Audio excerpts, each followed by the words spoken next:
Coming back down.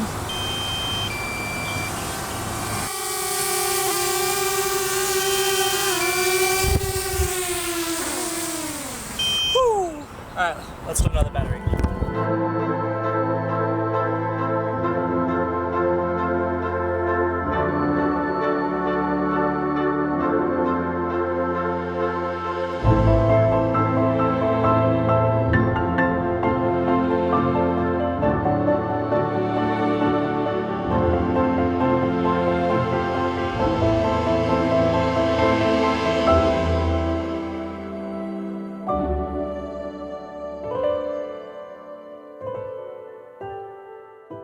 G'day guys, Tills20 here and welcome back to Sichuan Province. So the last 3 episodes were all done pre-recorded, not knowing what you guys were going to think of the series, and the last couple of weeks I've just been freaking out because I didn't know if you guys are going to like what I was doing. I'm obviously going to some pretty extreme lengths to record these videos, like going to China in the first place, and the quality of these videos is meant to be at a different standards to my other stuff. So, a massive gamble. I didn't know if you guys are going to like it or not. So, I'm obviously just so relieved because I've had nothing but support. You guys have just been so supportive of this whole project and what I'm doing. I'm just so pumped and so excited to just do more and more and more. I'm pretty much living and breathing Cities Skylines at the moment, and I'm totally okay with that because I'm just having so much fun producing these videos. So I don't really see myself slowing down anytime soon, to be honest. Now, this is a bit of a pre-recording because I am currently recording a whole bunch of footage because I'm going to Germany. Actually, when you're watching this, I'll be in Germany. I am actually going to PDXCon this year, so if you're there, come and say hello. I'll be pretty keen to meet some of you. And I've organized it so that my stopover back from Germany to Australia, I've decided I'm going to spend a little bit more time in Chongqing and do some more recording because, you know, why the hell not? It's so excessive, but, you know, I can't help myself. The last time I was in China to record stuff for this series, I was there. I mean, I was already going there anyway because I was traveling there with some friends and we're just going to have a holiday. And to be honest, that's how this series all started in the first place, was basically just started off with a bit of an idea of doing some recording and embedding it within this series, and then it just snowballed into what it is today. So going back to Chongqing by myself and doing some recording means that I'm going to have a lot of opportunities just to visit a whole bunch of different areas and really embed myself within that city I'll be there for about 5 days. I'll be there from the 22nd of October to about the 27th, I think, off the top of my head. So if you live in Chongqing and want to come and say hello, I'll be there between those dates. And if you are just interested in following along when I get there and want to give it out some suggestions, then follow me on Twitter or on Instagram. I'll be doing quite a lot of updates there. I'll probably be doing a lot of Instagram stories and taking any suggestions from you guys of places to visit. And now that I've started this series too, I know exactly the formula of how I want everything to be structured. I regret a lot of the footage that I didn't take last time I was there because I'm kind of running out already. So I already know exactly what I'm going to be doing and how I'm going to be structuring it. Now, you haven't watched this video just to hear me ramble about stuff. You're watching this video because you want to see me build and talk about what I'm building, of course. So I'll shut up and start talking about what I'm building on screen.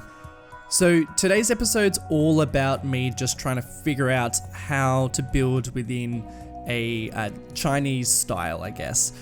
Because I'm so used to building cities that are based on America or Australia, or just like a very generic Western style of building, being my other series or my other projects. Whereas this is so different, like the way that cities are built and the way that buildings are placed and the way that paths are and just the whole structure of cities in Asia are completely different, and they've got their own style, which I might know from experience from being there, but I don't really know how to build it. So this is really me just giving it a go. I'm pretty much just diving in, using some pictures for reference and using some of the footage from reference, but really just trying hard to figure out exactly how everything's going to look and how everything fits together. So playing with a couple of different buildings, I've got a mix of commercial and residential buildings, and mostly trying to play with buildings that are a little bit more on the lower side, because I don't really want to cover up too much of like viewpoints for this interchange, because I do want this interchange to be a real feature and real focus for it. And if I have too many tall buildings around here, then it would actually just ruin that aesthetic, and I don't want to ruin that. So I'm playing with a lot more lower buildings. Now, something I want to point out before going too far is you're going to notice a lot of buildings with maybe Japanese writing or Taiwanese writing or Korean writing. Most buildings will probably be in Mandarin, but I've just been subbing to any sort of Asian style architecture. That's because I am taking inspiration from a lot of different countries, obviously mostly China, and this is obviously a Chinese city, but if I was going to rely heavily or just solely on Chinese assets, I probably couldn't make this series possible. And there's also a lot of amazing different types of buildings on the workshop that are like Korean or Japanese buildings, and they are quite similar to the architecture in China that I've just using them anyway. So you will see writing in all different types of languages, so it's not that accurate when it comes to that. However, I feel like the payoff's well worth it, because otherwise I'd miss out on some really amazing assets, and yeah, I just think it's just the way it is.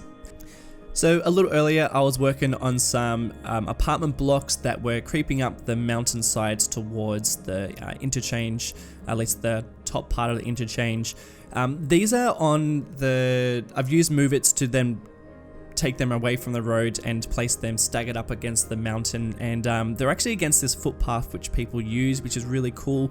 Chongqing is like just all mountain, and a lot of these apartment blocks sit in really quite peculiar locations. They're not all on roads, but a lot of them are on footpaths and only accessible via these footpaths too. So I'm going to be doing a lot of this for the apartment blocks, because most apartment blocks actually have this sort of access rather than just road access, which is what I'm quite used to building in that sense when it comes to suburbs and stuff.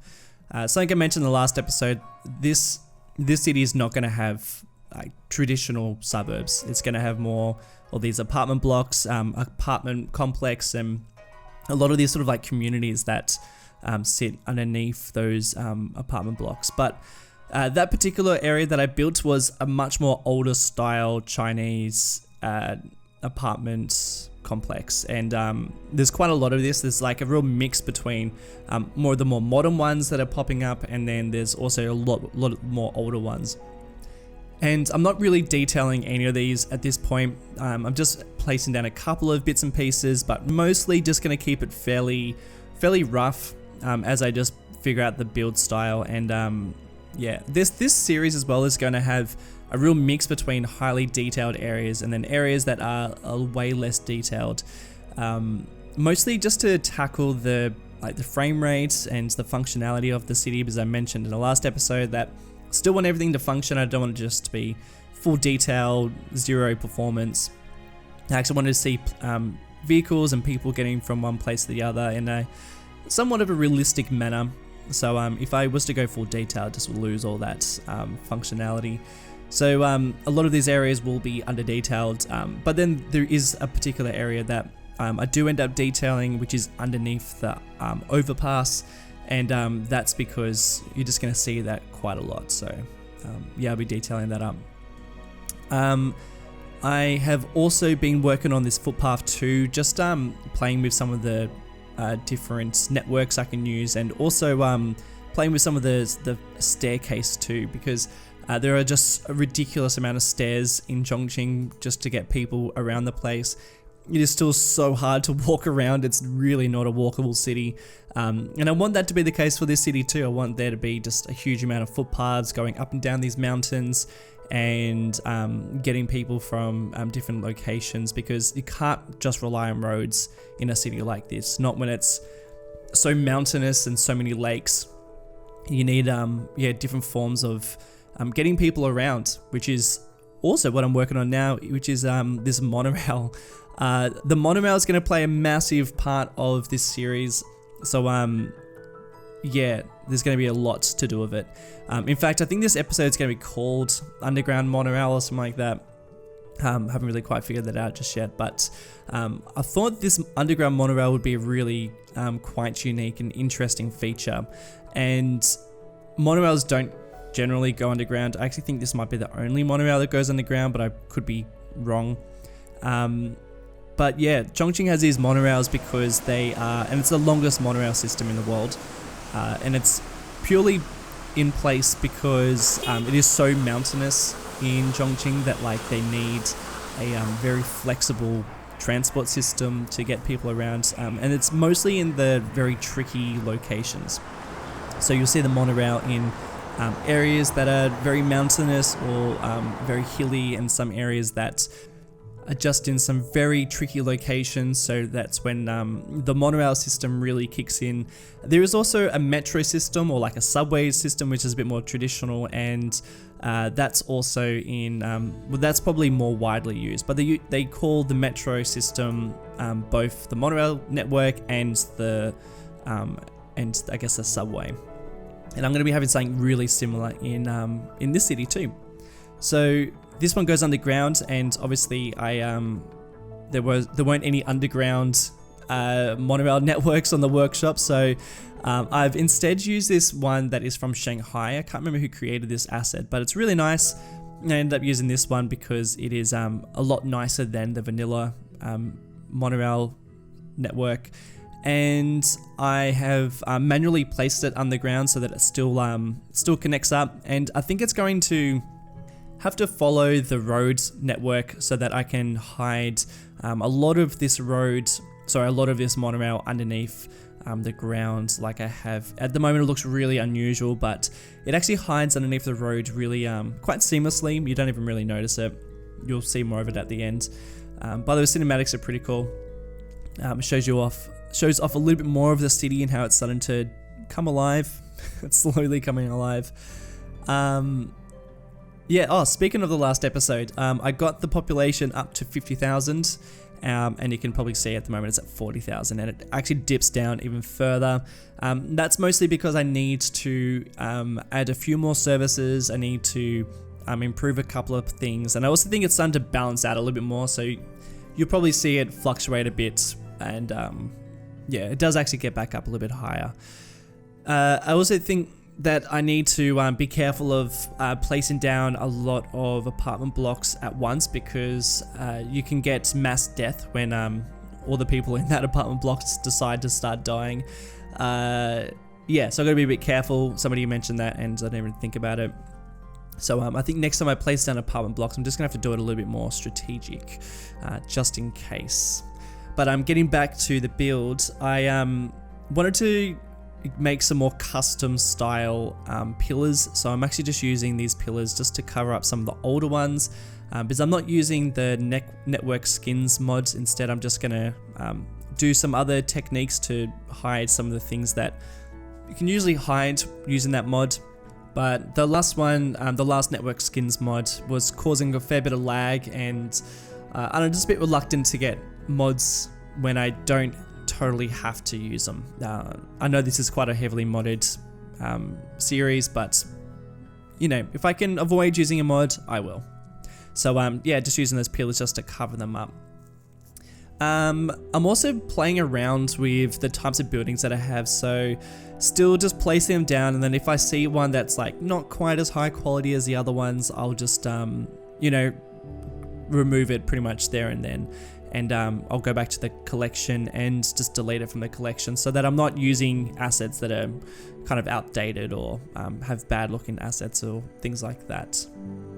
Another really cool thing is that a lot of the buildings, like the vanilla buildings that come with the game, are very similar to the build style of China, particularly some of these office blocks. So I'm actually just using a bunch of them. Yeah, they actually within a very similar style. Not all of them, but a lot of them still work very nicely for this series. So you can actually see me playing with, like, I think all the ones up here are vanilla assets. This part up here is just going to be a very obscure looking roundabout. I'm using quotation marks as I say roundabout because it's more of a triangle. It's a triangle about. And yeah, I'm gonna have a few of these sort of one-way streets that are a little bit more obscure, but the traffic flows quite nicely on it, because I do want some really nice traffic flow as we're expanding out the city. But I just worked on that a little bit and then abandoned it because I didn't want to totally detail it just yet.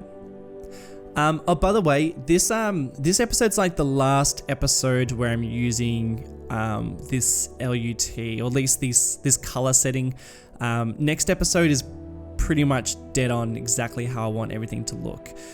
That's how long it took me to figure out the color correction, and I'll share all that with you guys as well. So yeah, just remind me if I don't.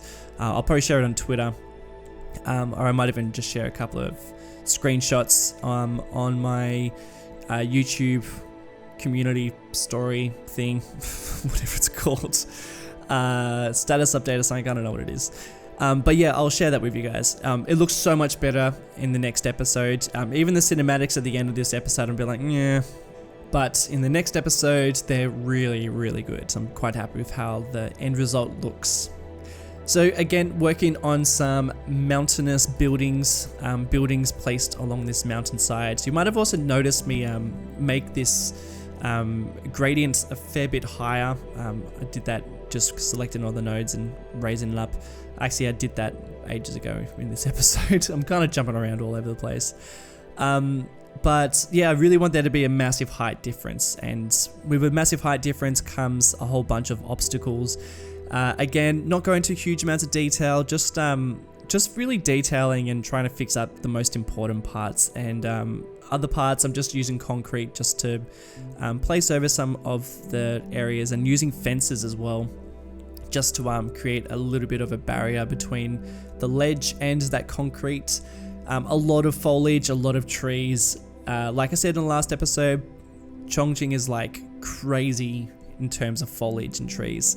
So yeah, I'm gonna try and like make it look very wild and very yeah, quite bushy in areas.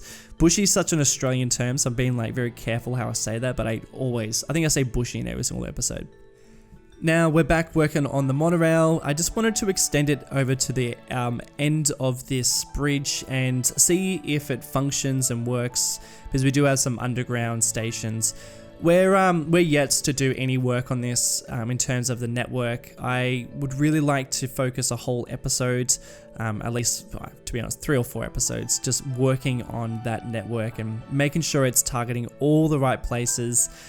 Pretty much exactly how I did an episode in Marble Mountain, where I worked on the light rail network and showed you the path and where everything got connected up and made sure it was in a realistic manner. I'm going to be doing the same thing for this series. I've even made up a map of where I want this network to go, and I'll share that with you guys at a later date. Mostly because I don't want to just build it in chunks and then try and connect it up. I'm actually going into this project with a really good idea of where I want most of that network to go. You can kind of see why this project takes so long for me to figure out, but I don't want to just have like an unrealistic network, and there are some very specific design elements that I want with this network as well, and with the metro system. I really want I wanted to do a couple of things, and I'm pretty much just building it based on that. I really that's like the main priority, is that it does specific things. So I knew that I wanted the monorail to be here, like along this bridge and in this interchange, quite like it did in the like it does in real life, the one that I'm modeling it off. And I also know that it's going to go to the airport, and it's going to go along the mountains, and then I'm going to try and make it fit up so that it goes in a realistic manner too. So that is like my general way of building this system. So yeah, at the moment it's just sort of in chunks, and then we will totally design it out and it'll make it look just awesome. For the last little bit of this time lapse, I'm going to be working on the underpass, some of the things that go underneath this overpass. It's probably not called the underpass. There's more just buildings that are going to be placed under here, and like I said before, I wanted this to be pretty industrial.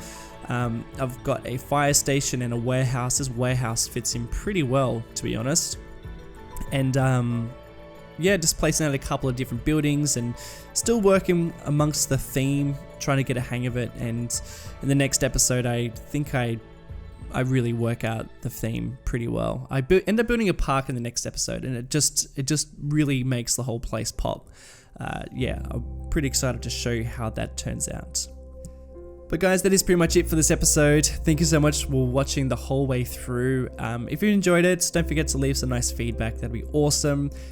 Don't forget to follow me on Twitter or on Instagram if you want to see what I'm getting up to in Chongqing next time I'm there. I'll be there in about a week from when you're watching this. And if you have any ideas of places where I should go and visit when I'm there, then yeah, definitely go and hit me up.